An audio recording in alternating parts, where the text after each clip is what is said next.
Muy buenas noches, son las 11:30 de la noche, estamos en vivo, completamente en vivo en Ciudadanos. Madonna todavía no sale a cantar en el Estadio Nacional, pero bueno, ese no va a ser nuestro tema de hoy. Lo nuestro es, como siempre, el debate urgente sobre la contingencia, sobre la actualidad. Con nuestros panelistas, Paula Vial, Cristóbal Belolio, Alberto Mayol, Jorge Rázuriz. Muy buenas noches, bienvenidos a todos. Y ustedes, por supuesto, que como siempre son parte de este programa, opinando y votando a través del hashtag Ciudadanos. Y queremos que nos ayuden a elegir, como siempre, la mejor frase, la frase más destacada de la semana. Tenemos 3 candidatos. El primero es el ministro de Justicia, cuando todavía era ministro de Justicia, claro, Teodoro Rivera, defendiéndose por el tema de los conflictos de intereses.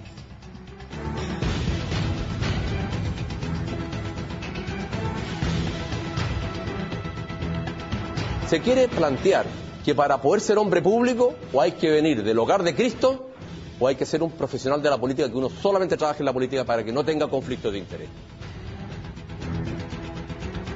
Ahí estaba Teodoro Rivera con el hogar de Cristo. Segunda candidata a frase de la semana, Carlos Larraín, cuando todavía estaba renunciado a la presidencia de Renovación Nacional. Esa noche, estamos hablando de ese periodo de horas, en que dice, esto no es un bluff. Yo no soy de hacer bluff. No soy de hacer bluff. Esto es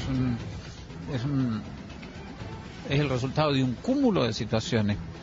No es una decisión temperamental. Eso es lo que te puedo decir.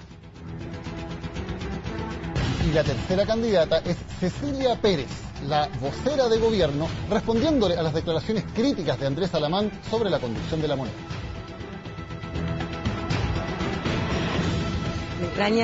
Me extrañan las declaraciones del candidato Andrés Alamán, porque él hasta hace pocas semanas atrás era parte del gabinete, era parte de una cartera tan estratégica como defensa, y yo creo que en la vida las lealtades son superiores. Ya, ahí están los 3 candidatos. Está difícil la cosa. Alberto, ¿quién votó? A ver, yo creo que evidentemente lo más fuerte es lo de Rivera. La última es bien interesante políticamente, pero lo más fuerte es Rivera. Perfecto, un voto para Rivera. ¿Paula? Yo también voto por Rivera porque además de ser una frase así como totalmente desafortunada, media dramática, es la que gatilla todas las otras declaraciones en definitiva, porque yo estoy segura que sin esa y otras muchas más que hizo, la verdad, no le hubieran pedido la renuncia, no hubiera pasado lo de Carlos Larraín, no hubiera tenido que hablar Cecilia Pérez, así que un efecto dominó. Gatillante, exacto. Yo voto por lo de Carlos Larraín porque resulta que el primero dice que no era bluff y resulta que era bluff porque fue con elástico, así que creo que un bien orquestado bluff. Okay. ¿Y Cristóbal? Sí, estoy de acuerdo. El rey del bluff. Es un muy buen orquestado bluff. Sí. Es una renuncia con elástico que todos la vivimos, la teleserie en vivo y en directo. Desde el momento en que Alamán va a pedirle que se quede en el cargo, todos ya sabíamos cuál iba a ser el desenlace, así que finalmente terminó siendo un bluff. También me quedo con Carlos Larraín. 2 votos para Rivera, entonces 2 votos para Larraín. Los que deciden finalmente son ustedes a través de su votación en Twitter. Y ya está planteado el primer tema. ¿De qué se trató finalmente esta crisis? ¿De qué se trató todo? ¿Qué pasó aquí? A ver, ¿qué teorías tenemos para explicar lo que ocurrió? Yo tengo la siguiente percepción. Yo creo que Carlos Larraín se había dado cuenta que durante todo este año, cada vez que han habido ataques importantes a figuras públicas, emblemáticas, en general la derecha ha sido blanda en la defensa, ha dejado entrar al enemigo y aquí si la barrera de Rivera caía fácil, había una alta probabilidad de que siguieran otros ministros que tienen universidades, esto podía seguir hacia adelante. Yo creo que Larraín dijo hay que vender cara las salidas, hay que vender cara las derrotas, ¿ya? Hay que al menos durante un par de días empatar el partido. Y salió con esto que fue algo que a mí que parece temperamental, que a mí no me parece para nada, en todo caso que tenga que ver con una cuestión emotiva. Yo creo que él sale con una maniobra política, él va astutamente, juega, va y dice además que Rivera debe ser el próximo presidente de Renovación Nacional, o sea, lo levanta, lo transforma en un emblema, en una bandera, dice este es un tipo probo, leal, que no hay ninguna duda de su transparencia, o sea, levanta la figura de Rivera en un momento que el tipo está al borde ahí de la corrupción en términos de la sensación de corrupción, ¿ya? Estos mails, la verdad es que la situación era muy complicada para él, lo levanta y establece que la situación entonces es muy distinta. Yo creo que lo que hizo Carlos Larraín fue una maniobra para poder para poder vender cara a la derrota, y aprovechó de plantear el tema renovación con la UDI, que es un tema que lo obsesiona, digamos, y que efectivamente en el gobierno él siente que no tiene un eco hace bastante rato, entonces aprovechó de plantear además el tema. O sea, en general logró una articulación bastante fuerte. Cuando vio que podían haber algunos costos, unas externalidades negativas, salió a moderar los asuntos. Ya, o sea, tiene una mirada más bien positiva de cómo le resultó la movida. ¿Me gusta Carlos Larraín? No, me parece terrible. No, la cosa profunda, lo vamos a ver después, eso, porque lo sabemos que después vamos a hablar de los temas más profundos. Estamos viendo la estrategia. Pero el tema estratégico está impecable. Ahora, lo profundo... Un 7 Carlos Larraín para Alberto Mayor. Sin duda. Yo creo que yo estoy de acuerdo con Alberto.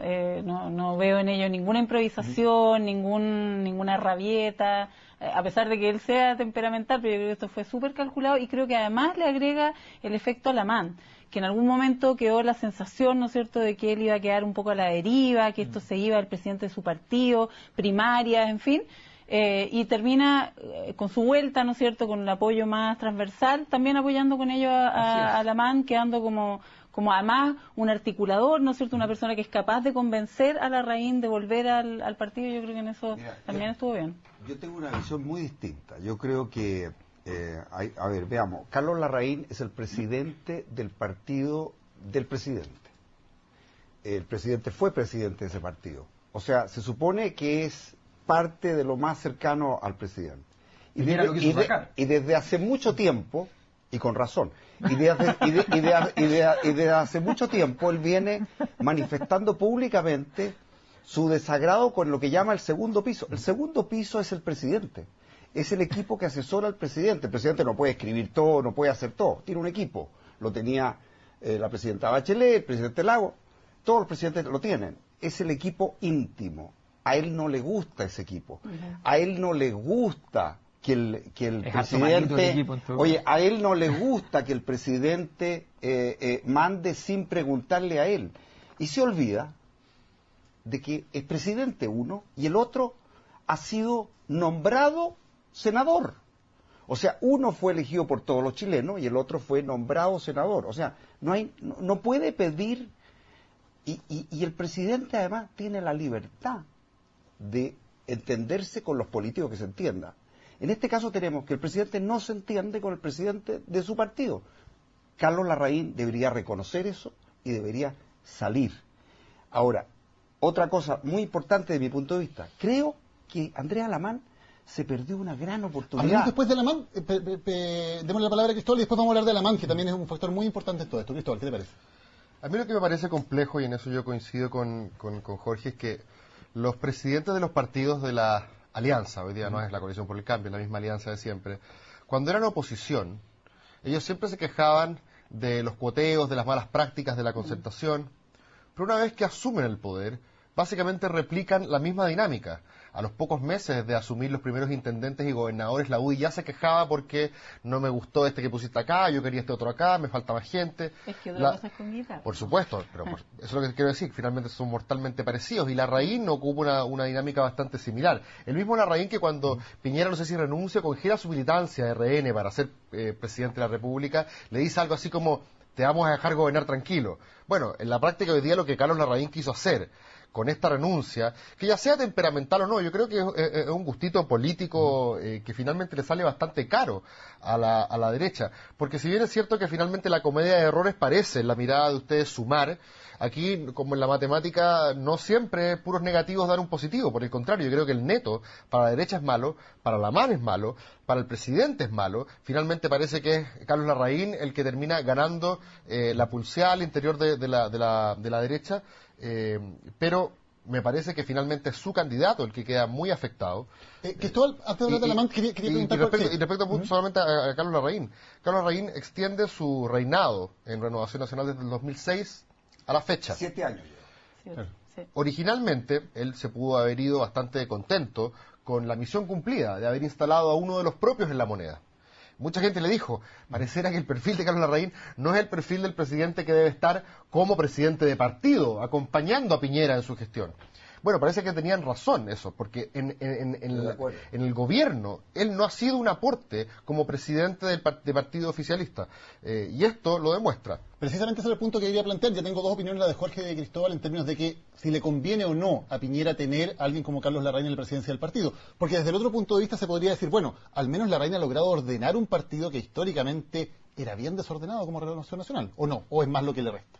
Es que yo no estoy de acuerdo en que sea tan contradictorio con lo que dijimos antes, porque efectivamente el resultado no es bueno, ¿no es cierto?, a lo mejor en el largo plazo, pero sí para efectos de Renovación Nacional liderada por Carlos Larraín. Puede haber otra Renovación Nacional, ¿no es cierto?, que a lo mejor es más cercana al presidente, pero efectivamente logra desmarcarse de alguna manera de un gobierno respecto al cual es muy crítico y todo su entorno, lo mismo Alamán, y lo saca un poco de ese entorno, ¿no es cierto? Entonces yo creo que en ese sentido sí hay una ganancia muy particular, no es una ganancia de la alianza, no es una ganancia del gobierno, evidentemente, ¿no es cierto?, pero sí hay un punto para sus pretensiones que no son iguales a las del gobierno, y en eso sí yo coincido con Jorge, ¿no es cierto? Evidentemente no hay ninguna sintonía, probablemente el segundo piso, María Luisa Abraham, ¿no es cierto?, le resulta muy ajena precisamente porque no lo integra, ¿no es cierto?, que es de Renovación Nacional, sí. Curiosamente. Exactamente, Y pero... hoy, después de lo que pasó... Él se entiende mucho mejor, al parecer, con el sector UDI. Con el sector... también tenemos problemas con la UDI. Él es presidente de Renovación Nacional, o sea, tengamos claro que hay una cuestión que es bien clara. En Renovación Nacional hubo un intento durante el gobierno de Piñera de una especie de golpe blando dentro de Renovación de un grupo del sector de Piñera, del piñerismo, por tomarse Renovación, que fracasan frente a Carlos Larraín. Se establece ahí un conflicto, Carlos Larraín perdona el impas, ¿ya? Y establece entonces una relación que hoy día, pero no olvidemos una cosa, que hay las figuras políticas que han sido abandonadas en sus malos momentos, después les cuesta mucho recuperarse y generan daño en los sectores políticos. No olvidemos eso. Pasó con Longueira y el afer La Tercera, donde Longueira quedó muy debilitado y sigue hasta el día de hoy debilitado, ¿ya? Pasó con el subsecretario Álvarez para el caso de Aysén, donde el subsecretario hoy día está en el mundo privado, tuvo que salir del mundo público, ¿ya?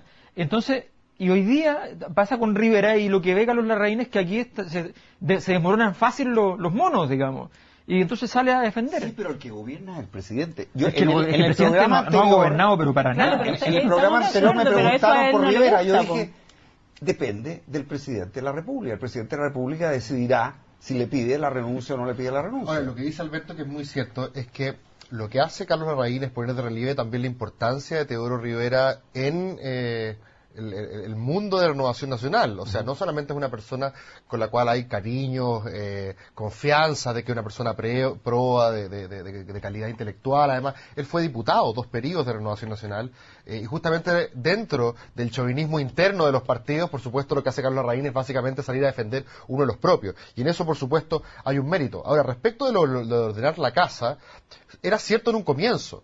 La pregunta ahora es si cuando se empieza a desgranar el choclo y te aparecen movimientos dentro del paraguas ideológico de tu coalición, pero que tienen que competir por fuera porque no quieren estar en tu partido, me hago la pregunta si es que realmente tú estás ordenando la casa o por el contrario, estás jibarizando a tus bases. Y aquellos que creemos que el larrainismo en general no es una buena idea para que un partido como Renovación Nacional adquiera las banderas liberales que debería tener una coalición diversa, con un partido conservador como la UDI y un partido que trate de aspirar al centro como Renovación Nacional, por supuesto que el larrainismo es un obstáculo en ese sentido. El problema es que si Larraín se iba hoy, desataba una guerra civil entre probablemente Espina y Chaguán, para ver quién tomaba el control del partido. Y esa guerra civil, por supuesto, que era auspiciosa para las pretensiones del más preocupado de la candidatura presidencial de RN, que es el propio Andrés Alamán. O sea, no hay nadie más preocupado que Alamán de la candidatura presidencial de Andrés Alamán. Sí. Y él hoy día está diciendo, bueno, tengo 2 opciones. O terminar de sellar mi pacto con el diablo, que en este caso es un pacto que ya viene de larga data, porque es Alamán el que le entrega su cupo parlamentario a Carlos Larraín. El diablo en este caso sería Carlos Larraín, ¿no? Lo hablo figuradamente, se entiende que es figuradamente.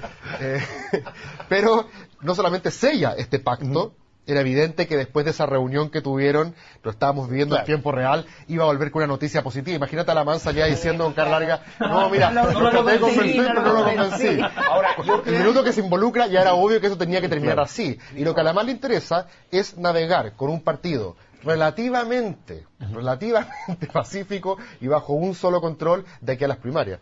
Yo creo que Alamán se perdió una gran oportunidad de liderazgo verdadero, porque nadie cree el cuento de que entra Alamán y entonces ahí acepta a Carlos Larraín. Ese cuento no. Este es un reality de esas conversaciones falsas. Entonces, resulta que si el líder tenía oportunidad de hacer dos cosas. Una, dejar a Carlos Larraín y aceptarle su bluff, ¿no es cierto? Y que se vaya a su casa y buscar un presidente del partido del presidente que pueda comunicarse con el segundo piso, con el primer piso, con el presidente. Lo dejó al presidente acorralado con Carlos Larraín nuevamente. Y vamos a ver otra pataleta de aquí al final del gobierno de todas maneras. Esta no es la primera pataleta. ¿Quién habría sido para ti esa persona? No existe, claro. Podría haber sido Espina, perfectamente. Podría haber sido Espina, y Espina habría sido un gran jefe de campaña habría sido como retroceder 20 Alamán. años, pero sí. Pero si Alamán es el líder, el que va a ser presidente de la República, bueno, tendrá algo que decir. Habría sido la patrulla juvenil como la patrulla de la edad madura en este Sí, caso. claro. Un poquito menos osado y menos arrebatado. Pero... Oye, Paula, ¿crees que ganó Alamán o que perdió en esta pasada? Para ya que entramos al tema de los candidatos presidenciales. Yo creo que puntualmente ganó, no estoy segura que en el largo plazo, pero creo que hoy sí, a pesar del bluff y el acuerdo que ellos puedan tener, ¿no es cierto?, muestra un tipo que lo apoyan, ¿no es cierto?, y que sale en primer plano, que logra además, como decía antes, desmarcarse del gobierno al punto que la ministra Pérez, ¿no es cierto?, lo acusa de deslealtad. ¿Y eso es bueno? ¿Aparecer enfrentado con el gobierno hoy día suma o resta? Yo creo que suma, fíjate. Yo creo que tengo la impresión de que fue súper gratis. Mucha gente está diciendo cuánta distancia van a tomar dos presidenciables frente a un gobierno que apenas roza el 30%. Los incentivos son a tomar distancia. Pero uno esperaba que fuera por algunas cuestiones programáticas, pero no zancaídas que ellos mismos estaban haciendo. Sí, pero además en todo caso yo creo que la reacción también fue exagerada. Sí, francamente yo encuentro que la intervención de Alamán no fue para una reacción que lo trataban de leal. Sí, yo creo que la reacción construyó el problema. O sea, la reacción de la vocera son de esas reacciones que transforman la escena en una escena completa y por tanto hacen que exista el caso. Si no, lo de Alamán habría pasado completamente colado porque la escena estaba centrada en Larraín, efectivamente, y ahí estaba el tema. Yo creo que para Alamán hoy día hay una cosa que es cierta desde el punto de vista de los presidenciales. Primero, que la atención esté centrada en ello es relevante. Y hoy día, Goldberg no sabemos nada de él, Alamán estaba en el centro de la escena. el centro de la escena estaba Carlos Larraín. Pero de los candidatos presidenciales. Yo creo que más vale estar ahí que Goldberg desaparecido. Sí, más vale estar ahí, más vale estar en una escena donde él aparece resolviendo, aunque sea una escena demasiado simple. Bueno, pero a ver, pero la mayor parte de la escena de la política están preparadas. Es dudoso, Alberto, que la gente, por verlo más en una situación conflictiva, le entregue más porotos que al que no está, porque justamente no está viviendo el conflicto. Normalmente la gente en política tiende a evaluar peor a aquellos que están en el conflicto mismo, por eso los presidentes de los partidos normalmente tienen peor nota que todos los otros, y a los que no aparecen, no quiero dar su nombre, es obvio, ¿no? Pero ese es un argumento bastante... Normalmente pasan piola, empírico. No, pero eso es bastante transicional, o sea, en el Chile donde la tasa de leche, digamos, claro, todos los conflictos, pero hoy día en realidad este conflicto al lado del otro que este reemplazó, que era el conflicto de fondo, ¿ya? Donde efectivamente, como la semana pasada hablamos, esto está envuelto en mierda, digamos. De verdad, este ya no es un conflicto tan grave. Estamos acostumbrados a todos los días. Igual, bluff o no, actuación o no, sale resolviendo el conflicto. Claro. Entonces no sale involucrado en el conflicto como un conflictuante. Oye, pero escena repetida, pataleta repetida y resultado repetido. No hay nada nuevo. Ahora, para los alamancistas hay que reconocer que a pesar de que cuando se pierde 5-1, el gol que se hace hay que celebrarlo. Así que si hay una buena noticia para los alamancistas, que no fue 5-0, fue 5-1, ok, está bien. Okay. Su líder demostró la destreza posible para en esa reunión conseguir la permanencia de Carlos Larraín y que el partido esté más o menos ordenado para cuando llegue la primaria. Vamos un paso atrás en este efecto dominó que del que hablaba la Paula, dando muy buena cuenta de lo que ha pasado. Todo esto parte evidentemente por Teodoro Rivera y por el tema de los conflictos de intereses, que es finalmente el que nuevamente está allá dentro del gobierno.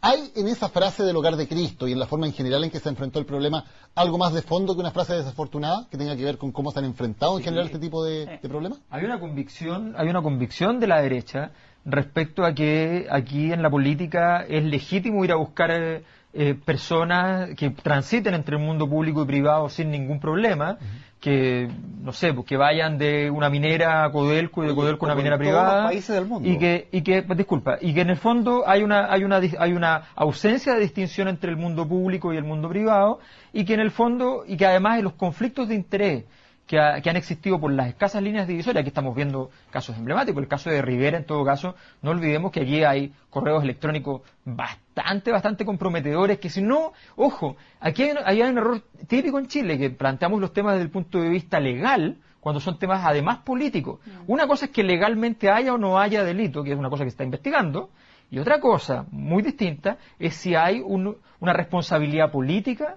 al estar envuelto en situaciones como esa para un personero de Estado. Entonces, a mí me parece que es bastante evidente que la caída de Rivera era inminente y que este era un tema que iba a gatillar y que yo creo que va a terminar gatillando igual, ¿ya? Envolver el problema de las acreditaciones en las universidades como un tema político que no solo compromete a este gobierno, compromete a los gobiernos anteriores, porque eso es bastante evidente, y que tiene que ver con una putrefacción general de la institucionalidad educativa y de la institucionalidad política. Pero yo creo que esa falta de cálculo político fue precisamente lo que gatilló, ¿no es cierto?, lo de Rivera, porque si él se hubiera quedado callado, probablemente esto no hubiera crecido como creció. O sea, de verdad yo creo que no solo exasperó al gobierno con sus declaraciones, sino que fue generando un conflicto, una discusión que fue creciendo como la nieve. Y eso se produjo probablemente porque él tenía la convicción más íntima de que estaba en una posición en la que nadie lo podía cuestionar, que él estaba diciendo la verdad, probablemente no ha tenido otro tipo de involucramiento, ¿no es cierto?, pero no es consciente de lo que políticamente eso significa en el Chile de hoy.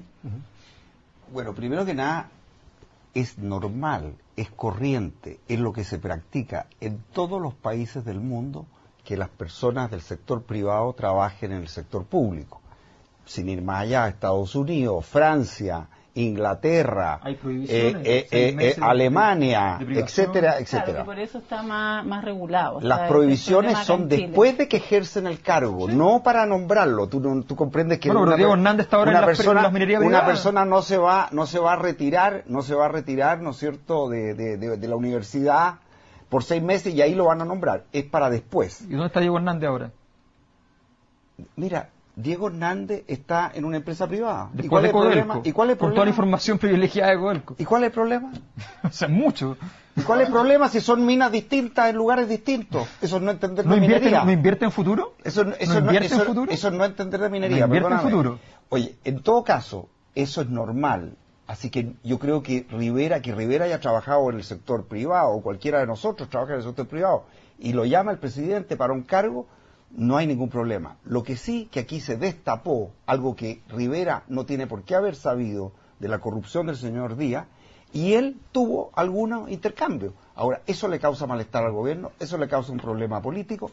El presidente está en todo su derecho de limpiar eso, porque si no, se le ensucia todo el manejo. Sí, pero él mintió. Está bien, pero ¿por qué no pasó lo mismo, por ejemplo, con Uvilla? Sí. Yo creo que fue tan determinante la actitud de Rivera, ¿no es cierto?, que en el caso de Uvilla, que era un conflicto harto más complejo, ¿no es cierto?, para él mismo, lo defendieron a rajatabla y está todavía en el gobierno. El tema de los sobreprecios. Probablemente, yo de verdad tengo la convicción más íntima de que si Rivera hubiera tenido otro comportamiento, podría estar todavía como ministro. Políticamente yo creo que la reacción original fue defectuosa. Eso finalmente también fue lo que gatilló lo que pasó después. Pero a mí me llama la atención porque la cuña esta de que para ir a buscar funcionarios públicos hay que ir a buscar al Hogar de Cristo, se parece mucho a una cuña que dio el propio Piñera a pocas semanas de haber asumido, donde dijo que solamente los muertos y los santos no tenían conflicto de interés. Sí. Ahora, después dando una vuelta lo dijo a las pocas semanas. Estoy muerto, no soy santo. Ahora, lo interesante... Eso cuando lo cuestionaban porque todavía estaba recién vendiendo la Coquetelán, tenía televisión y tenía Colo-Colo. Exactamente. Entonces, un poco lo que trató de decir es todos nosotros tenemos algún grado de conflicto de interés. Que es más o menos un poco en la misma línea de lo que finalmente Teodoro Rivera, a pesar de que Teodoro Rivera no se estaba refiriendo al Hogar de Cristo esto ya vuelvo a la exégesis bíblica. En lugar de que hay otra cuña un poquito más larga que esta, donde él dice vayan a buscar a la hospedería del hogar de Cristo, un poco a los que se hospedan. No, porque sé que hay una diferencia, perdón, esto es una sutileza, pero él no estaba diciendo que hay que buscar el hogar de Cristo porque las personas que trabajen en el hogar de Cristo sean santos. Él estaba diciendo que las personas que se van a hospedar al hogar de Cristo tienen tan poco, exactamente, que por no tener ninguna posesión material particularmente valiosa, exactamente, ahí no habrían conflicto. Entonces, es una pequeña sutileza de diferencia con lo que decía Piñera, pero en el fondo los dos comparten un poco esa idea, y que en general en la derecha está bastante extendida, yo diría en general en todos lados, de que cualquier persona con una trayectoria relativamente vasta en el mundo público, en el mundo privado, va a tener una serie de conexiones. Lo que sí me parece que todavía no se entiende muy bien en la cultura de la derecha, y eso yo creo que Alamán sí lo entiende, es que hay ciertos cargos donde la mujer del César no solamente tiene que ser, sino además parecer, y hay también estándares superiores que se le exigen a personas que están en la función pública, y que la transparencia, por lo menos que a todos nos parece positiva, hoy día también pone en la lupa, mucho más que antes, las relaciones que pueden haber. Ahora, y los potenciales conflictos de interés. Precisamente porque da la impresión de que, en los gobiernos de la Concertación también hubo muchísimos casos de fiscalizadores que salían de la superintendencia, iban a trabajar a una empresa que había sido fiscalizada previamente. Es que estamos más exigentes ahora, sencillamente, y la Concertación hacía básicamente... Estamos más exigentes ahora, por supuesto, pero hay una cuestión que también es interesante, a propósito de que las dinámicas de la derecha y la Concertación, cuando son oposición y gobierno, se replican. Fíjate que cuando la derecha era oposición y había una subsecretaria que en el auto fiscal vendía frambuesa, si no me equivoco, guinda, frutilla, frambuesa, la oposición de entonces armaba un escándalo como que prácticamente las instituciones estaban cayendo por esto. Y por supuesto, la Concertación en el poder decía que aquí prácticamente no había pasado nada. Y cuando cambian los papeles, se invierten los papeles, las posiciones de los mismos son las mismas. Por supuesto, son los roles. El rol de la oposición es tratar de ser el que busca, digamos, todos esos conflictos. Por eso digo que en estos casos sería bastante ingenuo de parte nuestra creer que uno tiene ciertas credenciales éticas o morales que necesariamente sean superiores a las del otro. En general aquí todos se mueven igual. Tiene un estándar ético que distinto, ¿no es cierto?, que se asocia más a lo legal. Si está en la ley, está bien. Si no, si está prohibido, entonces no. Pero si no está prohibido... ¿Y en la Concertación es diferente? Tengo la impresión que hay hay un estándar moral más suena más fuerte de lo necesario. Cuidado con los buenos. Anótamelo. Para que lo considere. No, mira, yo creo que hay aparte de Orrego, que yo creo que es como imposible no creerle, pero No, yo creo que tiene más que ver con una cultura, pero ojo, yo en todo caso sí siento que la derecha lo que tiene es un hándicap por el solo hecho de que ha estado tanto tiempo fuera, ¿no es cierto?, que evidentemente su gente no ha tenido el interés, porque podrían haberlo hecho. Por ejemplo, Andrés Alamán o Pablo Longueira son gente que está en alguna medida en lo privado, ¿no es cierto?, pero también se ha desempeñado en lo público, en la política. No así muchos otros personeros de la derecha que hoy están surgiendo y que tienen ese hándicap, ¿no es cierto?, de no haberlo hecho permanentemente. Es la medianoche, como la Cenicienta, nos tenemos que ir a una pausa, pero a diferencia de ella volvemos de inmediato con la segunda parte, porque quedan muchos más temas todavía para conversar aquí en Ciudadanos. Recuerden votar por la frase de la semana.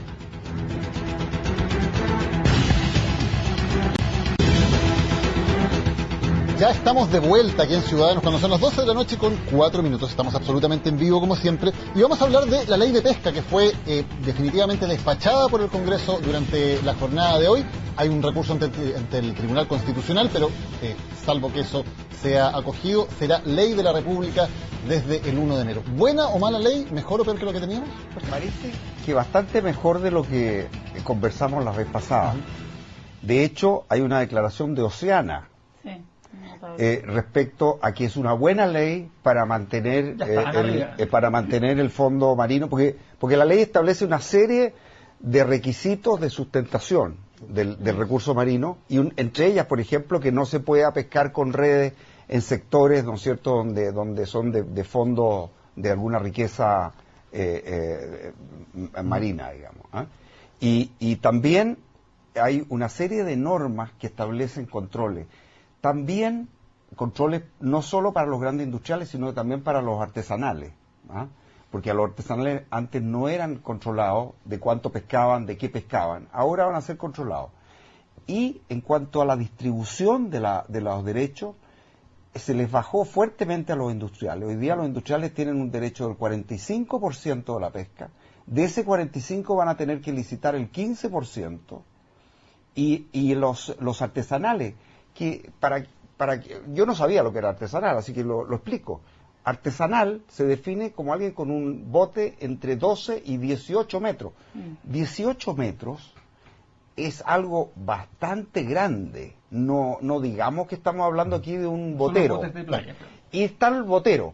Entonces se les dejó el 10% al botero, que son muchos, el 45% a los artesanales de entre 12 y 18, y a los industriales el 45%. Hay bastante consenso en que medioambientalmente esta ley es un avance. La crítica principal está en este tema de que no se licite todo, sino que la gran mayoría de los recursos, en el caso de los industriales, se asignen a las mismas empresas que las han manejado históricamente. Ahora, el problema, entiendo, igual es un tema complejo, pero que esa licitación es bastante improbable, ¿sí? Porque tiene unos requisitos que históricamente nunca se han dado, y que lo más esperable es que siga de esa manera, te fijas, a pesar de que se cambie el consejo, en fin. Entonces, claro, para llegar al estándar de licitar, significa casi que el pescado muerto, ahí se licita. Bueno, en el caso de las pesquerías están sobreexplotadas, entre ellas el jurel, que es la más importante. En este momento no se gatillarían las licitaciones.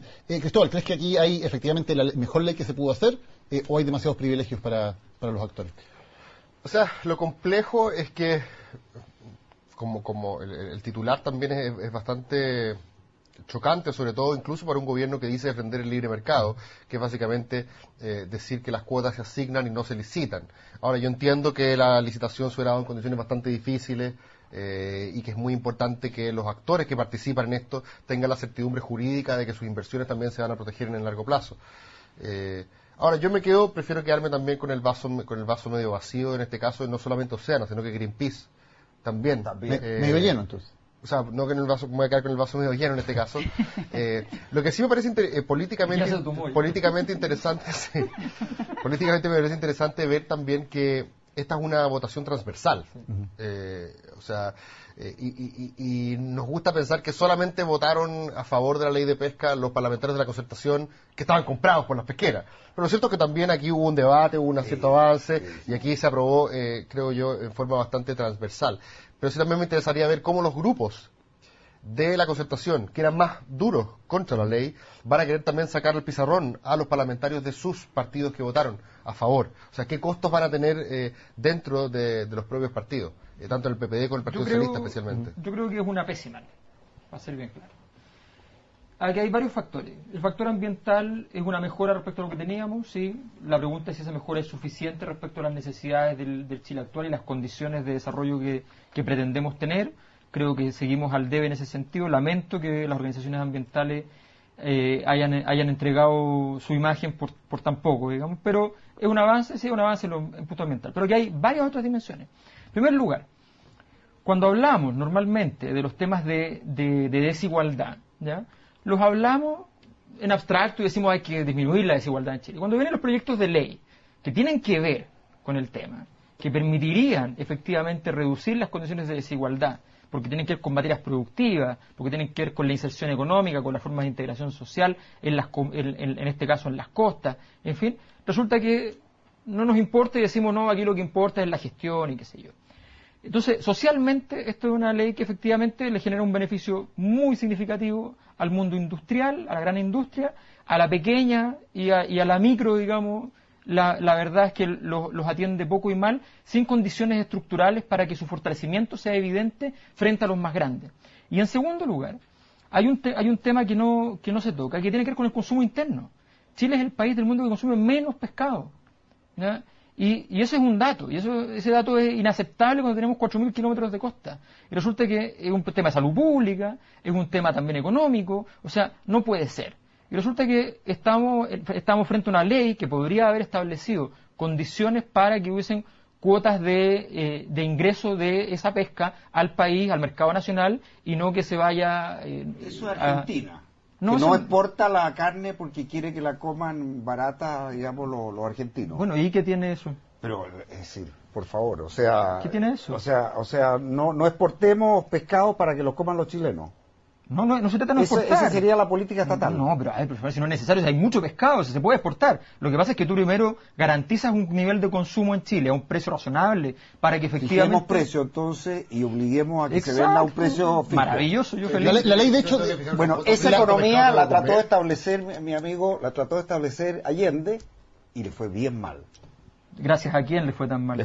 Gracias a él nomás. Él aplicó una política de precios fijos, de tratar de regalar cosas a la gente y al final salió todo al revés. Tú sabes que había una página web maravillosa, hay una página web de la CIA, ¿ya? Entonces uno puede entrar a la página web de la CIA, normal, digamos, ¿no? Entonces uno entra, incluso le revisan el computador rápidamente.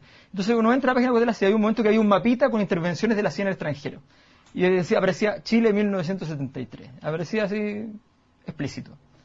¿Qué tiene que ver con el pescado? Quiero decir que no vengamos con la cosa de que basta uno para que hayan problemas como lo que pasó con Allende. Oye, se necesitan dos. Lo que quiero decir es que Chile tiene un sistema económico que funciona, un sistema libre de emprendimiento para los chicos, para los grandes. Aquí competitivo sin licitación. Tú dijiste algo que es erróneo, que desinforma. Los industriales perdieron. Esto les va a costar a los industriales más de $100 millones. No, dejaron de ganar, que es muy distinto. Bueno, míralo tú cómo dejaron de ganar. Sí, eso es una pérdida. La ley, para aclarar más, la ley dispone sí un 1% que va a las pymes para consumo humano en Chile. Es un 1%, pero al menos hay algo. Otro de los puntos que, de hecho, lo propuso el Tribunal de Defensa de la Libre Competencia y está en la ley, es esto de que las licitaciones, perdón, no las licitaciones, sino que las licencias de pesca sean transables. O sea, las empresas pueden vender las licencias que entregan. Más allá de que esto pueda permitir que entren nuevos actores, ¿cómo se verá si es que efectivamente una de las empresas hace uso de eso y vende esto que el Estado le está entregando hoy día? Bueno, ¿Será presentable? Te puedo hacer un símil, derechos de agua. ¿Se pueden vender o no? Sí, claro. Bueno, ¿y cuál es la diferencia entre un derecho de agua y un derecho de pesca? ¿Está bien que sea así? Por supuesto. ¿Sí? Porque tiene que haber la libertad de emprender y la libertad de transar y la libertad de hacer negocios, parte, digamos, o sea, la ley de agua, las principales... ¿Cuál es la diferencia? Lo que se cuestiona es que en primer lugar eso se entregue gratuitamente a ciertas empresas elegidas a dedo y no haya una licitación. Eso también desinforma, no es gratuito. ¿Cómo que no es gratuito? Daniel, no es gratuito. Hay un pago de patente que aumentó. Hay un pago de patente que aumentó. Lo mismo que podrían pagar otras personas que también intervienen en el negocio. Sí, por eso es que tampoco... lo podría pagar otra persona, por lo tanto da lo mismo que lo paga. Yo creo que lo más impresentable podría ser a futuro si lo vendieran es que el argumento para entregarles estas cuotas, ¿no es cierto?, fue la inversión que ellos han hecho, lo que eso significa su inserción en el negocio, que fueran locales, lo que también es bastante discutible, ¿no es cierto?, y que por lo tanto había que proteger este recurso de esa manera, con empresarios que ya estaban involucrados y que habían hecho esa inversión. Si luego lo venden, el argumento deja de tener razón, ¿no es cierto?, porque finalmente, o sea, pueden deshacerse de toda esa inversión si es que se la pagan bien, ¿no es cierto? Entonces hay otras personas que sí pueden involucrarse en el negocio, invertir y crear una realidad. En una licitación en ciertas condiciones de igualdad. En todo caso, me parece que el argumento es insuficiente para decir que por eso van a entrar nuevos actores. Porque la posibilidad de la venta, yo concuerdo con Jorge que es lícito que pueda pasar, pero eso no te asegura de que entren nuevos actores al juego. Perdón, y los artesanales también pueden transar su bote y pueden transar sus derechos. Por supuesto, estamos en un país con una economía libre donde se pueden transar, digamos... Por eso la pregunta, y tal vez para cerrar el tema, ¿no hubiera sido posible partir desde la base de que hubiera una licitación abierta, precisamente por los ideales del libre mercado, y que cualquiera pudiera ir a esta primera licitación? Borrón, digamos, y empecemos de cero. Bueno, yo creo que este es un tema mundial, o sea, la pesca no la inventamos en Chile. Y lógicamente que aquí hay actores dentro del sector de pesca con una historia. Entonces, es decir, mire, ¿sabe qué? La historia, olvidémonos. Y además no les paguemos nada, porque no tienen derecho a nada. ¿no es cierto? Sí, ganaron plata. Claro, el libre Y- mercado funciona muchas oye, veces diciendo oye, la historia... La historia no Bueno, importa. hagamos lo estamos- mismo con los derechos de agua, entonces. Bueno, entonces... Licitemos todos los derechos de agua de Chile de nuevo, digamos, y borrón y cuenta Por nueva. eso fue lo que Y hicieron no con se las le- universidades y públicas, no se las le borraron paga- del mapa y no se le paga nada. para poder fundar las privadas. O sea, Entonces, eso fue. yo creo que ha sido algo muy bien trabajado, que se ha llegado a un acuerdo de todos los sectores políticos. Esta es una ley aprobada con una mayoría Así bastante fue la grande. Ley General de Educación que terminó lo que tenemos hoy día. Esta es una ley aprobada con una mayoría bastante grande y Igual es que la Ley mejor que lo que General de había. Educación. Es mejor ambientalmente, es mejor en la distribución. Los industriales tienen menos, si les preocupa eso, tienen bastante menos. Antes tenían más del 70%, hoy día tienen 45%. Entonces, Les propongo que cambiemos de tema porque nos quedan poquitos minutos para hablar algo también. Hemos hablado harto de la alianza y poco de la concertación, porque bueno, la alianza ha dado más material, la concertación está un poco silenciosa a la espera de Michelle Bachelet, que según dicen viene volando en este momento desde Nueva York hacia Santiago, cruzando el continente. qué hacia acá. tranquilidad. ¿Tendrá alguna consecuencia? ¿Importará que Michelle Bachelet venga a pasar las fiestas de fin de año con su familia? Por supuesto. ¿Sí? Cuando vuelve la mamá, se ordenan los pollitos. No, Porque yo está en creo que- silencio la mamá. No, yo creo que evidentemente porque hoy día se ha generado una expectativa a partir de esta política del silencio de tratar de leer, de desentrañar cada una. Aquel exégeta, por ejemplo, Belolio seguramente va a ser contratado por la concertación para poder leer a Bachelet. Yo creo que efectivamente va a generar movimiento, además que la derecha en esto pierde muy rápidamente la paciencia, se maneja bastante mal, entonces salen inmediatamente tratando de levantar el tema del maremoto, del cual yo creo que Bachelet es plenamente responsable, pero lo han hecho tan mal que han desgastado incluso ese argumento. O sea, la derecha lo ha utilizado. Sí, yo estoy convencido. Entonces, me parece que, pero me parece que evidentemente aquí hay un problema, digamos, de que esta llegada va a generar en la derecha sobre todo una histeria, ¿ya? Y en la concertación, bueno, bastante paz y tranquilidad, que es lo que el mensaje navideño que trae Michelle Bachelet, así que yo creo que va a estar bastante tranquilo. Un 21 de diciembre, además profético. Sí, bastante Ahora, maya. Lo que es interesante es que había gente, yo comentaba antes fuera de cámara, que había gente en Twitter celebrando que Bachelet venía viajando en clase económica.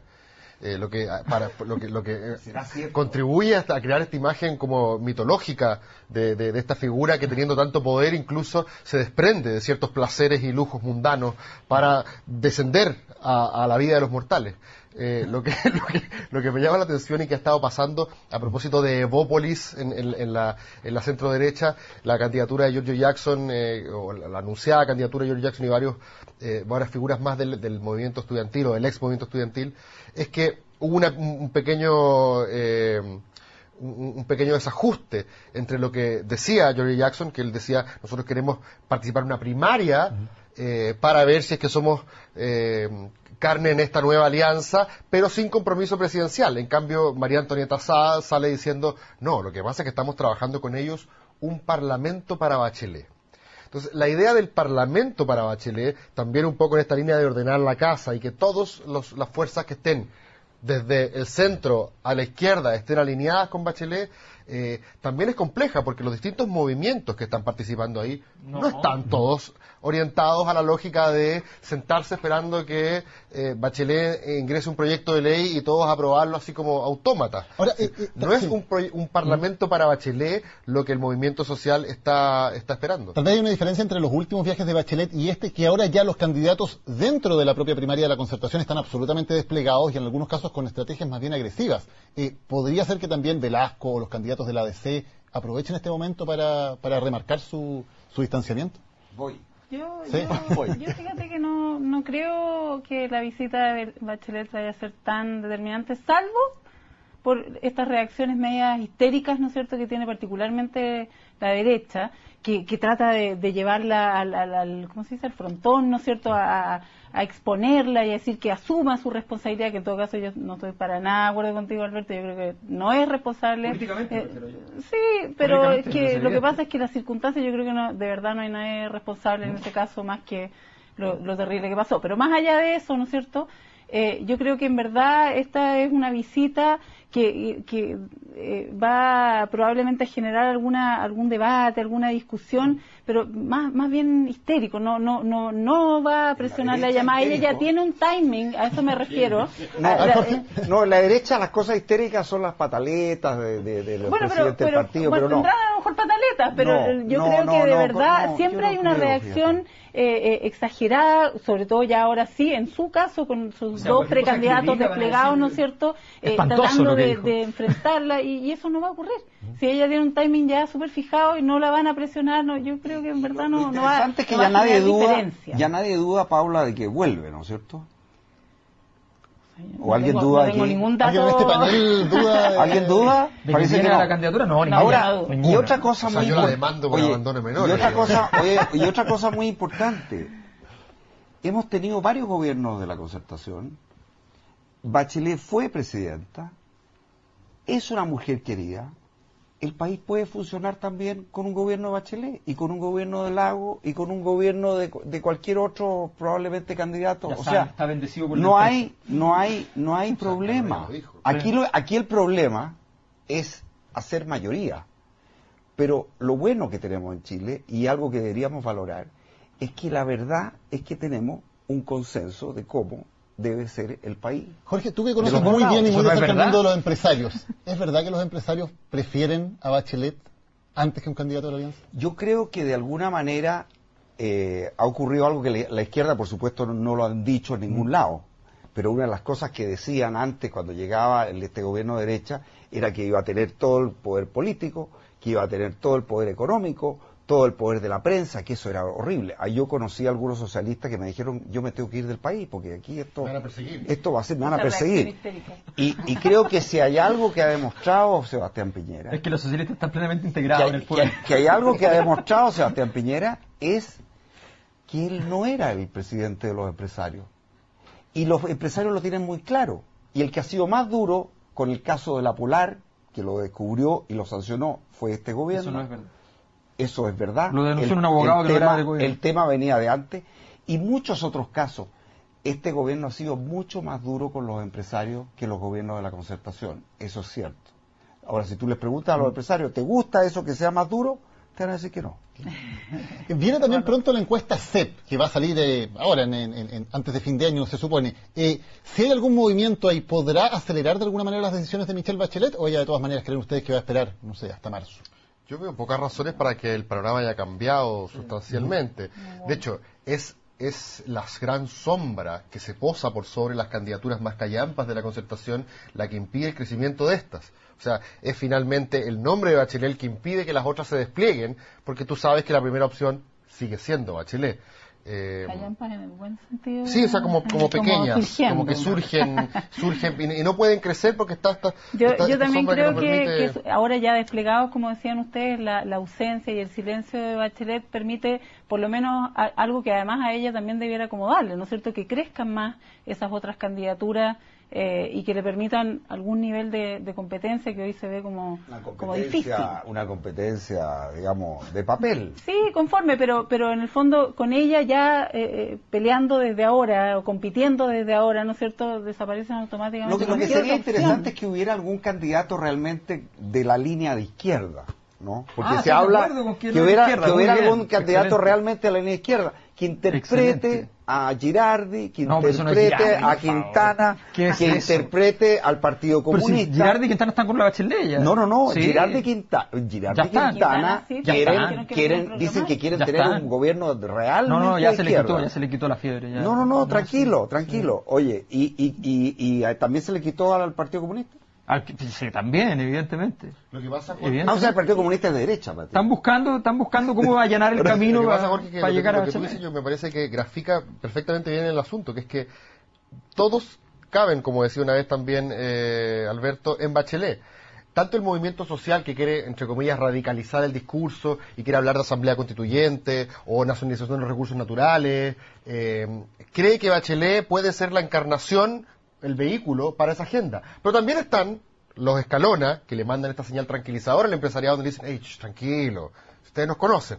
Cuando vuelva Bachelet, va a ser más o menos lo que había antes. Es decir, la Concertación avanzando gradualmente, es una agenda más progresista, pero gradualmente. Paz social. paz social, la cosa un poquito tranquila, crecimiento económico, y es básicamente lo que ustedes ya conocen. El modelo. Claro, el modelo. Exactamente. Entonces Bachelet representa... El último tubo de oxígeno del modelo. Bachelet es muchos mundos en uno. Y yo encuentro que es medio cándido esto de andar pidiéndole definiciones. No hay nada más fácil y que le guste más a gente de derecha generalmente decir, yo creo que Bachelet vuelva para que se definan algunas cosas. Sí, A ver, la política básicamente, cuando uno quiere sumar una mayoría, es también el arte de la ambigüedad. Es saber ser capaz de llegar hasta el último minuto y que tanto aquellos que están en el movimiento social y crees que tú vas a ser la nueva Fidel Castro, hasta los que creen que vas a ser el lago de Pero fíjate que hay un escenario... por eso se interpreta, pero por eso es una habilidad política. Por eso mismo es que sería muy bueno, digo, que hubiera algún candidato realmente de izquierda, porque sin tener que pedirle definiciones a Michelle Bachelet, que las definiciones sean dentro de la primaria. ¿Y Alberto crees que lo va a ver? Mi impresión es que yo creo que hay un fenómeno interesante, y es que, ya hablando más sociológicamente, hoy día el ciclo social y el ciclo político no están coordinados, que es algo muy normal en todo caso en procesos de cambio. Entonces, el ciclo político nos muestra una oferta política que más o menos viene de los tiempos del periodo anterior. Después de las movilizaciones sociales, el ciclo social va distinto. Y entonces hoy día, ¿qué es lo que pasa? Hoy día lo razonable, desde el punto de vista de los contenidos, es que hubiesen más o menos los 3/3 históricos de Chile. O sea, un grupo más de izquierda un poco más radicalizado, un centro político y un grupo de derecha. En ese centro político cabría perfectamente lo que es la candidatura, como la conocemos, de Michelle Bachelet, ¿ya? Independiente que esté o no esté el PC, independiente que sea el PS, es un centro político hoy día, y eso es un dato. El problema es que efectivamente, en el otro lado del río, digamos, sobre todo cuando el PC toma la decisión de abandonar un poco el movimiento social e irse hacia el sistema de partidos políticos y romper ese vínculo que armaba con un pie en un lado y otro pie en el otro, queda en el otro lado una especie de situación caótica donde no hay mucha capacidad de organicidad. Pero sí hay un contenido, ellos manejan un contenido que fue importante en el movimiento social y que ha sido importante en todos los movimientos sociales y que por tanto tiene convocatoria nacional. Con un poco de organización política, ese grupo podría efectivamente levantar algo bastante interesante en términos de contenido y de orgánica. Se nos acabó lamentablemente el tiempo. Yo creo que tenemos que seguir el próximo miércoles con este tema porque quedaron varios puntos pendientes. Pero tenemos que hablar ahí. Claro, quién sabe, a lo mejor tenemos una parlanchina llegando a Santiago, nunca se sabe. Tenemos que ver cuál fue el ganador de la frase de la semana. Estaba repartida la cosa entre Larraín y Rivera acá en el estudio, pero Teodoro Rivera ganó por paliza. 60% de los votos para Teodoro Rivera, 30% para Carlos Larraín. Cecilia Pérez solo logró un modesto 10%. Así que el exministro de Justicia se lleva al menos una satisfacción esta semana. Se lleva la frase de la semana. Deberíamos tenerle un premio. Yo creo, vamos a dar un placement con Calvanos Miles. Vamos a proponer la idea de tener un premio y se lo hacemos llegar al exministro por habernos dado la frase de la semana. Muchas gracias por habernos acompañado. Nos reencontramos el próximo miércoles, como siempre, a las 11 de la noche.